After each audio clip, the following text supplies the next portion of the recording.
As teachers, we have an important job to not only teach our students the content they need to survive in the real world, but also to mold our students into lifelong learners who crave knowledge. How can we save our schools and make the changes necessary to get our students there?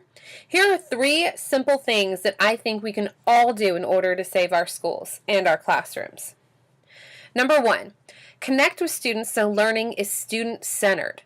I pick plays, monologues, and scenes based on my students' interests, or I find a way to connect what we do back to something they like.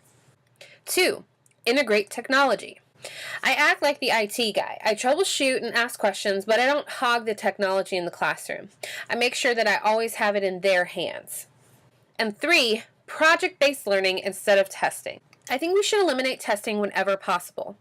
I've gone an entire school year before without giving a test. I don't think giving my students a test on theater terms is going to prove they know those terms, only that they memorize them. And if they forget them after they've taken the test, what good did it do them? Why did I do all that work?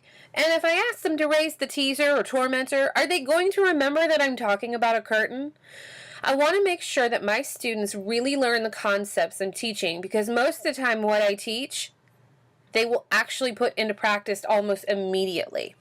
Why can't this apply to science or math as well?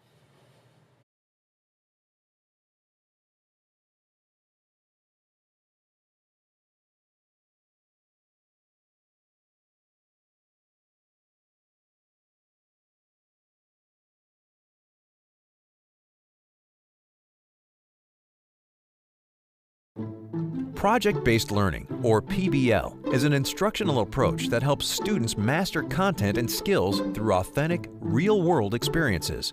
However, PBL is more than just doing projects. For example, if we want to teach students about wind energy, we might first talk to them about weather patterns and the physics of a wind turbine. We could take them to visit a wind farm and then head back to the classroom to put together model kits. It seems like good lesson planning, but what's missing is the inquiry, creativity, and relevance that are essential for active learning.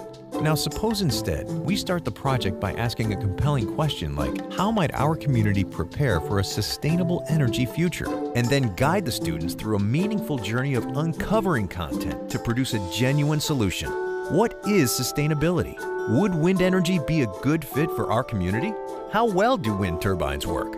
This approach encourages digital thinking, where students leverage multiple resources like community and global experts, online articles, and field research. It also encourages artful thinking, where students must create, craft, test, refine, and present a high-quality solution to an authentic audience. All the while, students are reading, writing, speaking, and listening just like experts in the field. It's an open-ended challenge that empowers students and better prepares them for the world beyond school. I think apps are the best way to reach students in a 21st century classroom. I think they're going to be the most effective because kids are using them. I've opened up the App Store, and say I was a history teacher teaching geography, and I wanted to find an app to teach my students about the 50 states and capitals. So I can just search and find something that is really easy to use.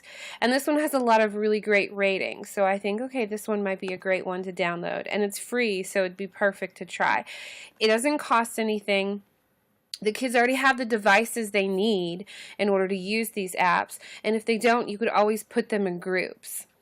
So you could find pretty much any topic you want. Mark Prensky wrote an article in 2011 called Eliminating the App Gap, and it has some really great points in it that I wanted to go over.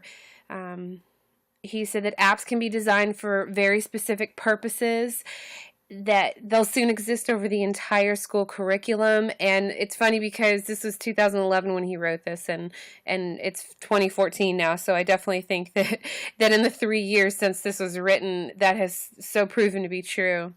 Apps increasingly come with intuitive touch and voice controls. They use all the different functions of your device, so the camera and the Wi-Fi connection, the phone feature, and they can use the cloud for storage capabilities. and a Dropbox, which I don't know if that was around when he wrote this article as well, is something else that you can use. And then they can do anything, everything computers and books can, and they fit in a student's pocket. So, I mean, I don't think it gets much better than that. Here's a great blog post that I found on ResourceLink. And at the bottom, and the article's great too, they list some great apps, and this is a great infographic. And I actually found this by going on Pinterest and searching for infographics. And there are a lot of really great, and this is great because it's visual, and I'm a visual learner, so this really helps me. You know, I'll look at the picture and then I'll read the article. But there are a lot of really great apps, and this breaks it down, which ones are free, which ones cost money. And so you can go on the App Store and kind of explore what you think you might like. And here's Dropbox, and it's a great place to store videos and documents. And there are all sorts of different storage devices that they mention. And then down here, all different types of multimodal literacy. And iMovie, which I've used to make this video. And there are a lot of really great apps, and these are the ones that they mention for teachers. And then there's another link to student apps, and these are things that students can use to create any sort of project for you, or just to function in class. They need a calendar to keep up with everything. It's kind of like their little books that they get in the beginning of the school year, but it's on their app, so it has everything all in one, or it's on their iPad, so it's everything all in one. And so these are some great things that they can do if they want to make projects or make presentations. And not all of them cost money. Some of them are free and some of them cost money. If they don't have these apps, they can always go and find a student in class that might have them and see if they could borrow or get in a group and work together.